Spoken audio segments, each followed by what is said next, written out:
මන්ත්‍රීවරයාගේ ප්‍රශ්නය යොමු වෙන්නේ ஜனாதிபதி நிதியத்திலிருந்து வெளிநாடுகளில் கலாநிதி பட்டம் அல்லது உயர்கல்வியை தொடர்வதற்கு பணத்தை பெற்றுள்ளதை அறிவீர்களா என பாராளுமன்ற உறுப்பினர் வினவியிருந்தார்.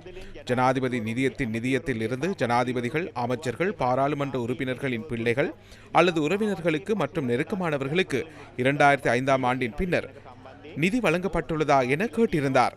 ஆம், வழங்கப்பட்டுள்ளது. அவர்களின் சிலரது பெயர்களை இந்த சபையில் சமர்ப்பிக்கின்றேன். 2005ஆம் ஆண்டு அரசியல்வாதியின் பெயர் சரத்சந்திர ராஜகருணா, கம்பஹா மாவட்டத்தின் முன்னாள் பாராளுமன்ற உறுப்பினர். அவரின் பிள்ளையின் பெயர் ஹர்ஷன சுபுன் ராஜகருணா. அவரின் புலமை பரிசிலின் பெறுமதி தொடர்பில் சபைக்கு சமர்ப்பிக்கின்றேன். 2006ஆம் ஆண்டு கருணாசேன குடித்துவக்கு, கொழும்பு மாவட்டத்தின் முன்னாள் பாராளுமன்ற உறுப்பினர். அவரது பிள்ளை, உறவினர் அல்லது நெருக்கமானவரின் பெயர் திருமதி IN கொடித்துவாக்கு.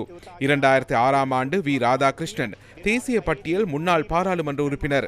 புலமை பரிசில் பெற்றவர் திருமதி K ராதாகிருஷ்ணன். 2006ஆம் ஆண்டு தினேஷ் தொடங்குடவிற்கு அரசியல் தொடர்புகளுக்காக புலமை பரிசில் வழங்கியுள்ளார்கள். 2006ஆம் ஆண்டு KK பரணவித்தானவிற்கு புலமை பரிசில் வழங்கியுள்ளார்கள்.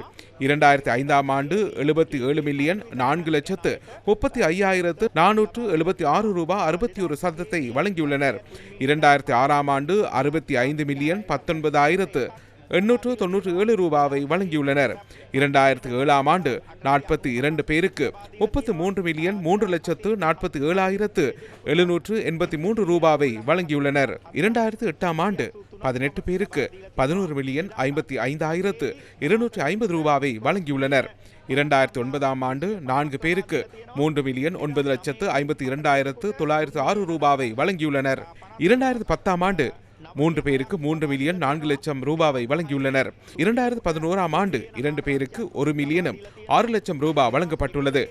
2012ஆம் ஆண்டு 2 பேருக்கு 3,30,238 ரூபாய் வழங்கப்பட்டுள்ளது.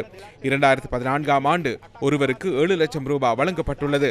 ஜனாதிபதி நிதியத்தின் கணக்கு புத்தகங்களை பார்க்கும் போது அமைச்சர்கள் மற்றும் பாராளுமன்ற உறுப்பினர்களின் பிள்ளைகளுக்கு, உறவினர்களுக்கு, நெருங்கியவர்களுக்கு ஜனாதிபதி நிதியத்தில் இருந்து நிதி வழங்கப்பட்டுள்ளமை தெரிய வந்துள்ளது.